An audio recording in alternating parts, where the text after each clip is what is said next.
Welcome to this week's episode of What's at Stake. I'm your host, Bryan DeAngelis, and I'm here today virtually traveling across the Atlantic Ocean to break down the results of the UK general elections, which just took place on July the 4th. I'm joined by two of my colleagues who are based in our London office and have a long track record of working in politics in the United Kingdom. Mark MacGregor, Managing Director of Public Affairs, and Andy Williams, Managing Director of Corporate Affairs. Two different sides of the quote unquote political aisle, although maybe that's a US term. You guys can correct me if I'm wrong. But Andy, Mark, appreciate you guys being here. Good to be here, Brian. Thank you. Let's jump in. Maybe Mark, I'll start with you before we get into the actual results and what got us here. I'd love to hear a little bit more just about your experience in UK politics and, you know, how that informs our conversation today and as well as the kind of work you do and the research you've done over the last few months. Well, jumping right in, I mean, I've been involved in politics. In fact, my first vote was in 1979 when I voted for Margaret Thatcher in what was then a change election then. And I've been involved in politics for 40 years. And most of that time, I've helped other people run campaigns. I stood 3 times myself for election.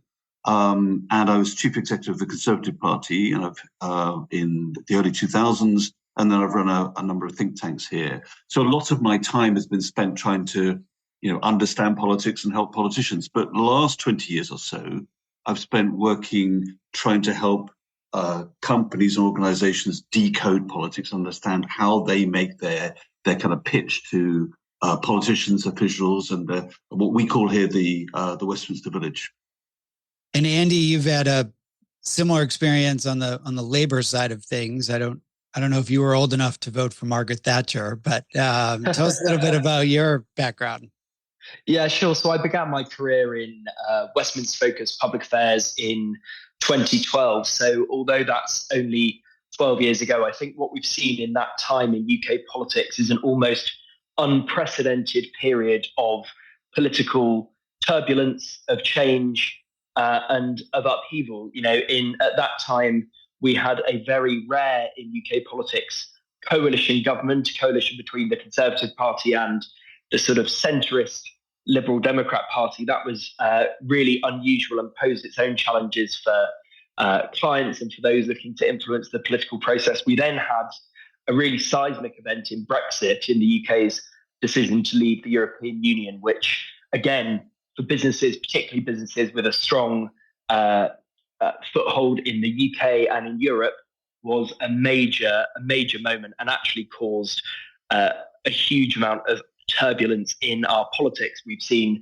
an unprecedented turnover of prime ministers in recent times.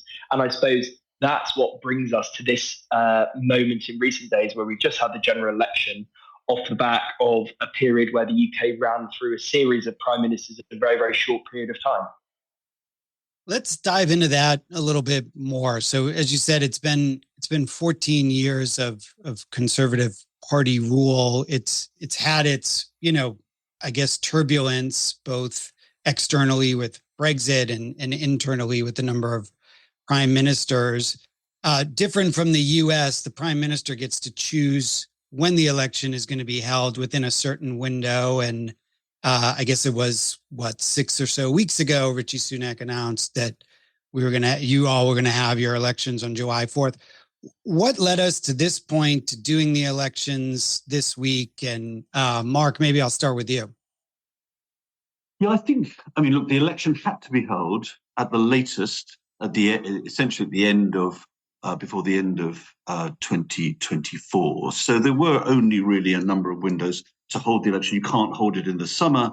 So I think what led him to decide to have the election now is the sense of making a positive decision to choose the election date rather than going to the last minute. And there have been previous elections for prime ministers where they've chosen a decision date based on them being forced to do so. Both John Major and Gordon Brown, both of them went pretty much to the last minute.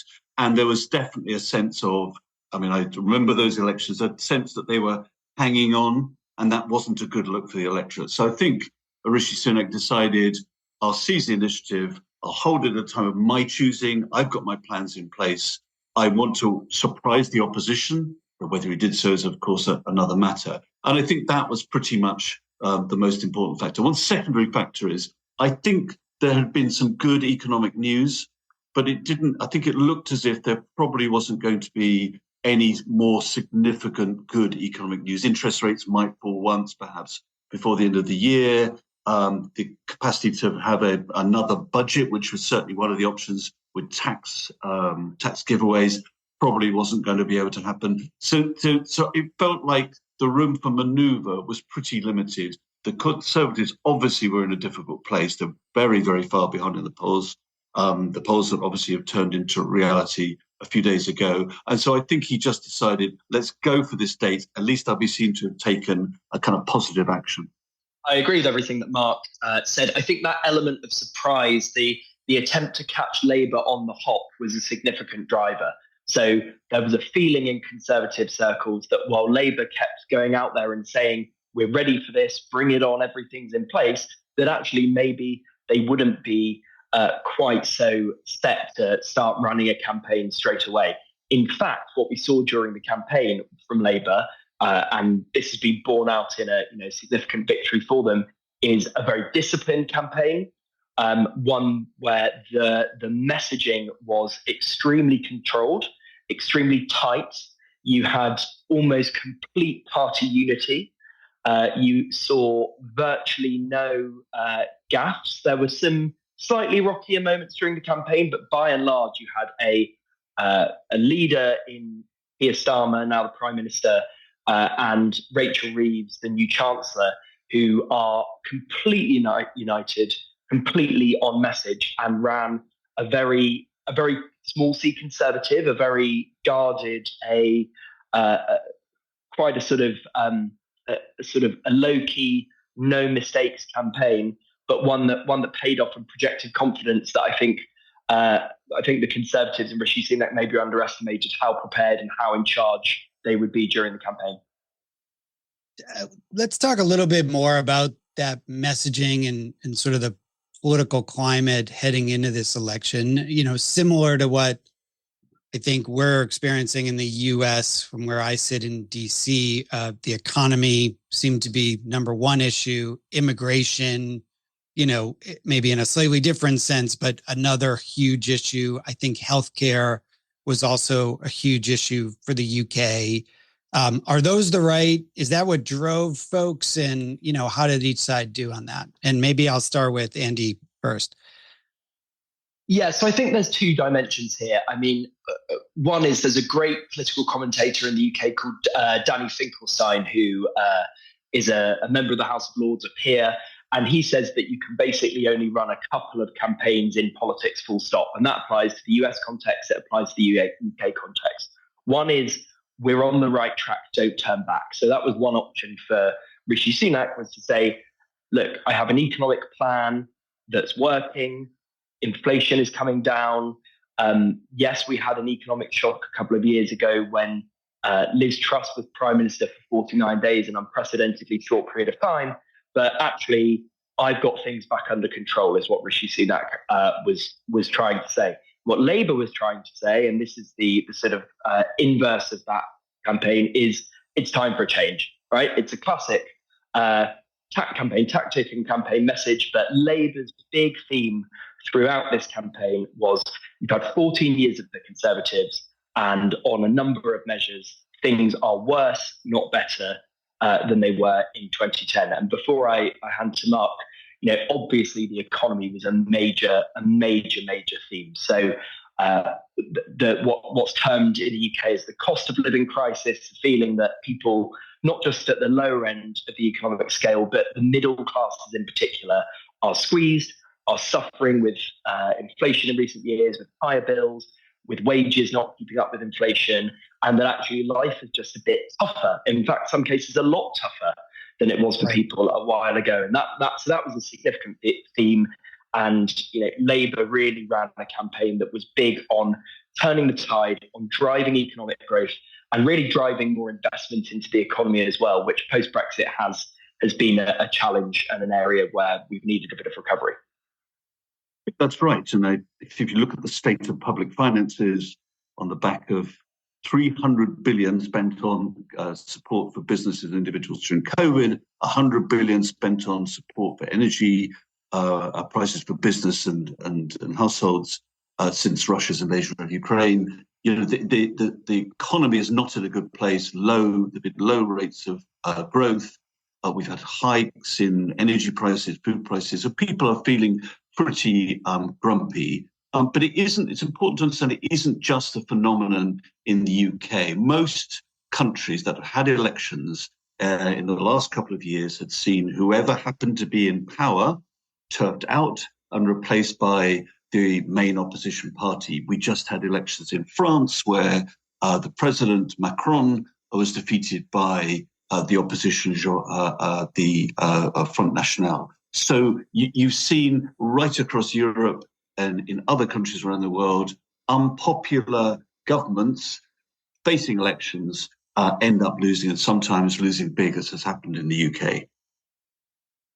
So we've, or you guys in particular, have seen this coming, and it seems like this week's results kind of largely stuck to what most people were expected. And to get ahead of it, you all did a report earlier this spring from Penta, taking a look at, the views expressed and the commitments made by Labour's prospective parliamentary candidates in about 150 seats. It did a deep dive. I found it very helpful into the issues they're likely to prioritize now that the election's over and they, enter the House of Commons. So maybe to take, the next segment into that a little bit deeper, what were some of those major policy areas that you saw from the Labour Party that they'll be focused on? And I'm particularly interested in how that might impact the business community, which, all of us serve. But let me start by thinking about the background to the report. So we decided to look at what Labour selected parliamentary candidates were saying over a 12-month period, and to examine the issues they're prioritising, the comments that they were making publicly during their own local campaigns. And most of those 150 candidates are now sitting in Parliament. And we decided to do that for two reasons. One, to try and understand something about the people that were very likely to end up in Parliament, forming this new Labour majority. And the second, to see whether what they were saying locally in their own campaigns might then become a guide to what they might do and say when they're elected. And so in a way, the title of the report, A House United, sums up what actually, this class of 2024 represent. They're very united. They were determined to win. They've been out of power for 14 years, as you said before. So their priority was actually focusing on doing things that would help them get elected. But I think what we found interesting was, of course, when you're the local representative, where a bit like in the States, where if you're the senatorial candidate or congressional candidate, your job is mostly to support what the kind of party line is. But what's always interesting is the areas of divergence. And there were two particular areas of divergence between what they were saying locally and what the kind of the Starmer leadership and the then shadow cabinet was saying. And the first is around industrial action, in that they were much, much more supportive of striking workers and industrial action on the side of the strikers than the party leadership. And the simple reason for that is that a lot of them, have connections through trade unions and other organizations to those people on strike. And of course, whereas the Labour leadership, their job, they already were anticipating being in power, and so they were people who are going to have to negotiate with, whether it's trade workers, whether it's healthcare workers, or workers in other sectors. So they were anticipating we don't want to appear to be simply giving in to wage demands before we actually have the reins of power. So that was one area of very significant difference. So our view is that will give an indication to what those now Labour MPs are likely to do in office. That they are likely to be a pressure point to say to the Labour leadership, now the Prime Minister, Chancellor and others, to say to them, look, actually the demands for higher wages are actually quite legitimate. We as a Labour government should now try to play our part in helping those people at least achieve part of what they're asking for in their wage demands. Some of the strokes were not just about wages; they're about conditions. But in essence, that was the key difference. There were some other areas, particularly around the Labour government's, and at that point the Labour manifesto and other commitments around energy. So around what the Labour Party was then saying it would do to transition to net zero. And again, there was a tension there between a Labour Party that was quite cautious in its commitments and Labour candidates who seemed to were trying to take often a much bolder position. We should try to get to our net zero targets more quickly. We take climate change incredibly seriously. We need to make sure we've got policies that match up with our climate change ambitions. Yeah, this is one of the first lessons I learned in politics, and it's certainly global, but it's Tip O'Neill's, all politics is local, right? And even in these big wave change elections, it's those candidates and how they localize it and personalize it, especially as I'm looking at these results, where Labour has picked up some wins in some otherwise normally conservative parts of the country. So, Andy, let me bring you in here for your thoughts on how Labour kind of manage this as well.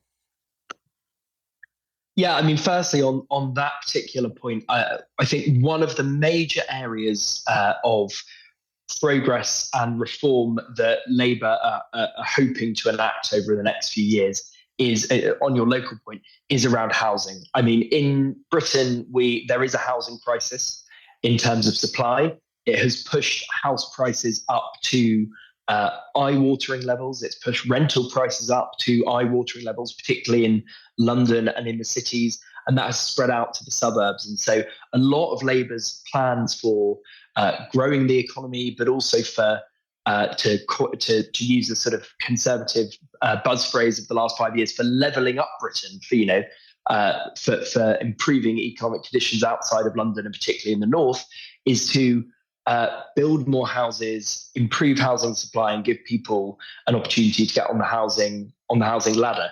I think going back to our report, one of the most interesting things to reflect is the extent to which the new cohort of Labour MPs, significant increases on the 2019 election result, is the extent to which they are incredibly united versus the division we saw in the Jeremy Corbyn years. So for listeners who aren't familiar, Keir Starmer's predecessor as leader of the Labour Party, Jeremy Corbyn, was a hard left figure, essentially, a very left-wing figure, certainly at least the joint most, if not the most left-wing person ever to lead the Labour Party, and completely atypical among almost all political party leaders in the United Kingdom over the last 150 years. And as a result of that, he suffered an enormous election defeat in 2019. And his years in charge of the Labour Party saw the party beset by division, and not just by small policy differences, but by fundamental differences in terms of how do you run the economy. I mean, Jeremy Corbyn was, if not a Marxist, not far off it. And so not somebody you would expect to be a candidate to become Prime Minister of a Western country. And so the reason I say all of this is because to go from that point in December 2019, where Labour suffered a historic defeat and the conventional wisdom was that they would be out of power for another generation, to go to a point 4.5 years later where you have Keir Starmer in Downing Street, commanding a significant majority. I mean, that is a significant, a huge and seismic shift in a relatively short period of time. One more thought from you, and then we can take a quick break. Yeah, you asked a question about the impact for businesses, and Andy's right that Labour's focused on growth. And I think if I were a US business that had interest in the UK already or was thinking about investing here, the two areas I'd look at are, one, anything to do with environment, climate change. They are clearly going to invest significantly. There's already been a lot of investment or change here, but I think Labour want to move that to the next level. And the second is anything around infrastructure. So Andy touched on housing, but I think you can assume that we're going to get very significant additional opportunities for private investment into infrastructure, whether that's roads or power stations or whatever. And one of the reasons why there's an opportunity is because, as I mentioned before, public finances are in a dire state. The government will not have the money by itself. So therefore, it is going to be looking to the private sector to provide that. And Labour have already, both in the areas I've touched on, but in other areas like health and education, they've already indicated that they were open to private partnerships where a private company or investor from abroad will come and be willing to invest in facilities here. And so I think those are the two particular areas where, if I were a US investor looking at the UK as a potential target, I think these are two areas where I'd absolutely focused my efforts. That's great. Let's take a quick break there, and then when we come back for our second half, I want to jump into that some more. So you're listening to What's at Stake. We'll be right back. Penta is the world's first comprehensive stakeholder solutions firm. We are a one-stop shop for the intelligence and strategy leaders need to assess a company's reputation and make decisions that improve their positioning. As executives in the C-suite must account for a growing set of engaged stakeholders, all with distinct, fast-changing demands, Penta provides real-time intelligence and strategy solutions. We work with clients solving complex global challenges across a variety of industries. Our clients span technology, financial services, energy, healthcare, and more. To learn more about how Penta can support your company, check out our website at pentagroup.co, our Twitter at PentaGRP, or find us on LinkedIn at Penta Group.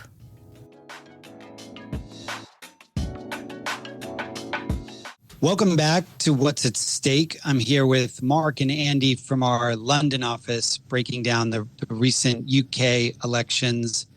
Mark, we started to talk about some of the business environment and what needed to, what we'll see in the next year or so there. But the other major issue that I wanted to get your take on before we go much deeper in the business community, because it affects them too, is migration. And that has been a major issue for Labour PPCs and for the UK in general, as it has here in the United States. And it's a top priority for a lot of businesses' policy agendas here in the US. How does that debate, start to shape the next couple of years? And if you're following the US debate, how do those two compare?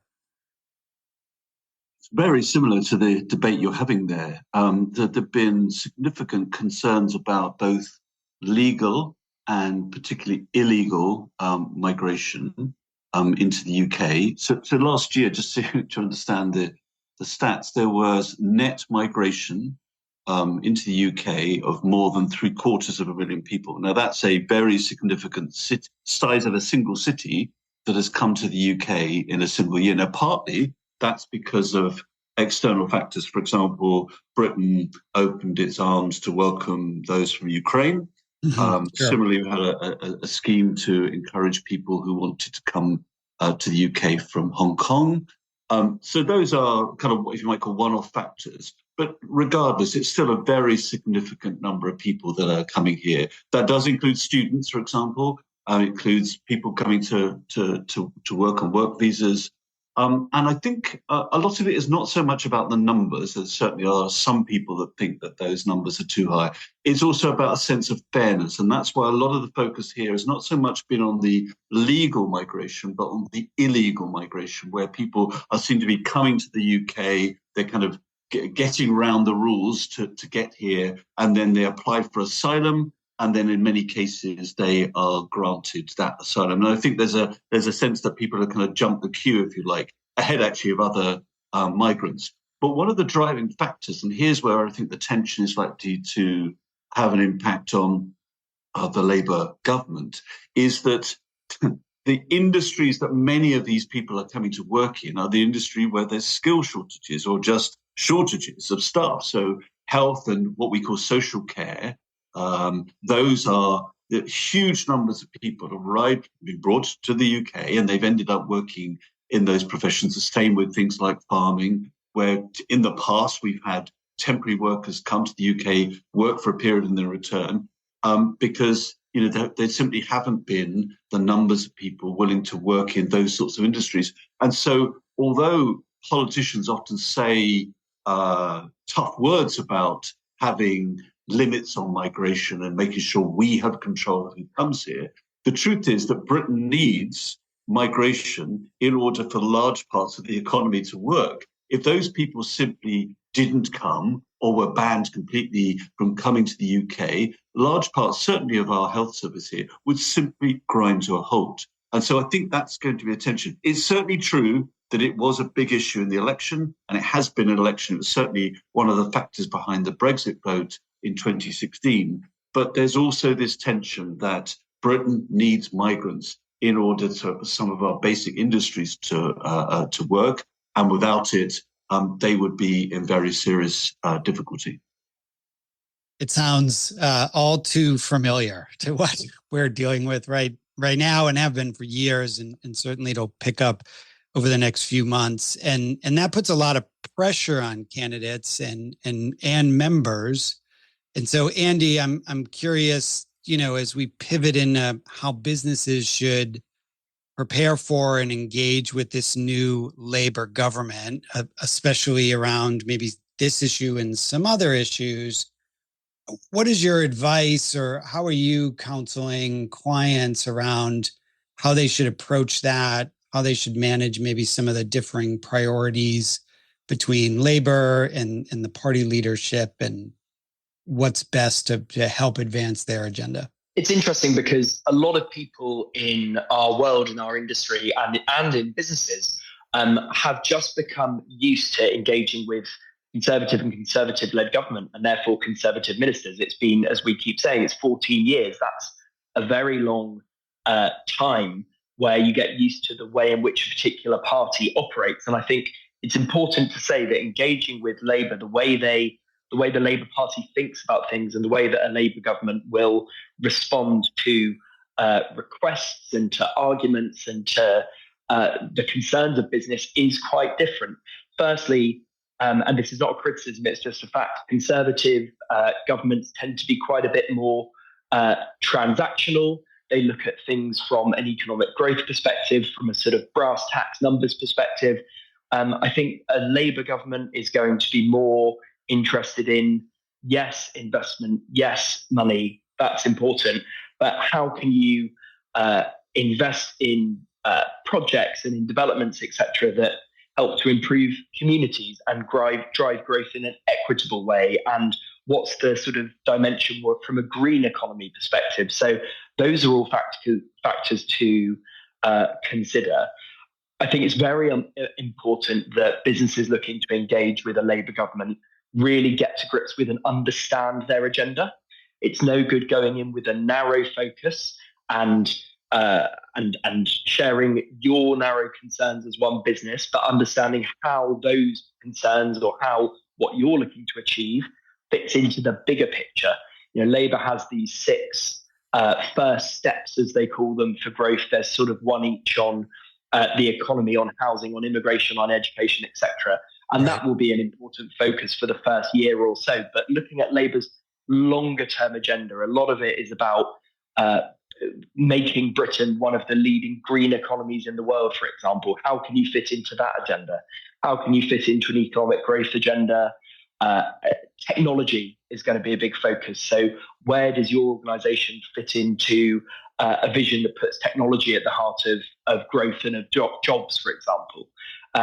all of these things I think are incredibly important. So it's understanding what drives the Labour Party, this Labour government, and particularly the people at the top. Keir Starmer he's an interesting and in some ways quite unusual prime minister in the sense that he's only been in politics for a decade. He actually only entered Parliament in 2015. He had a very significant job running Britain's Crown Prosecution Service beforehand. He's a human rights lawyer by background, and he does have a sort of, I think, a moral drive, a moral vision for what Britain should look like. And understanding that and everything that flows from it is something that's really worth bearing in mind.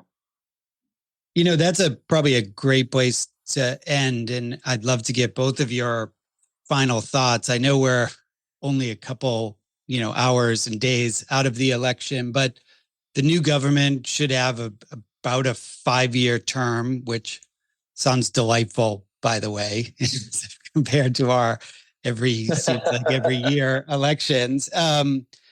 But if we're back on this show in 4 years or so, what would Labour, what would they have to have done for this to be considered a success going into that next election? Mark, why don't I start with you? I think it comes back to growth. Have they managed to achieve their ambitions on growth? We all know that, you can have all the plans you like in opposition, you can have the best of intentions, but the world doesn't always work in a simple way. And we've seen some huge disruption, COVID, war in Ukraine. Then almost certainly there's going to be some of those disruptions in the years to come. But fundamentally, if we're sitting here in 5 years' time, I think they would want to say, we have delivered the growth that we promised, and that's led to better jobs, that's led to better, pay for people across the economy. I think that would be the fundamental thing. And the second is, I think fundamentally, this point about housing and infrastructure, they've made a pledge to get, after all, the government itself here does not build houses, to get 1.5 million houses built. That's 300,000 a year. That's a very, very steep target. We're going to have something like 200,000 this year.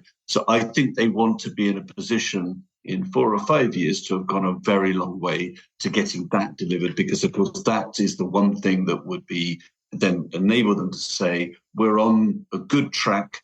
If we get more houses, it's as Andy said before, it allows more people to get on the housing ladder earlier, to have get a greater choice of whether you're renting or buying. So I think that housing target is something they'd like to have made very significant progress on in 2029 or 2030. Yeah. I mean, Labour's number one pledge of their 6 first steps that I mentioned is deliver economic stability, and that is absolutely the top priority. You've had anemic growth in Britain pretty much since the financial crisis, and that's not just down to governments, but it is a fact that we've barely grown in 15, 16 years. The other thing I'd say is there is a huge overriding sense in Britain that public services just aren't working, and that's the NHS, which is an enormous, a hugely complex organisation. I think I'm right in saying it's still the second largest employer in the world after the Chinese army. It's a massive organisation, a very complex one, and it hemorrhages money, and people don't feel like it's working. And the other thing is really kicking off that programme of the transition to net zero in the green economy.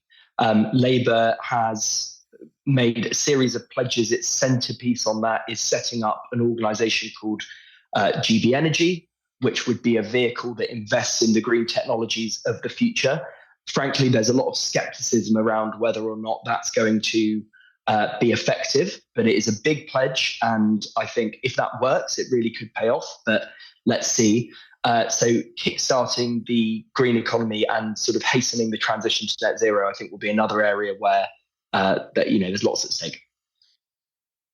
That's great. Well, let's leave it there, and maybe what I can do is I'll offer to switch the chairs around sometime soon and attempt to explain our elections I'd love to you all.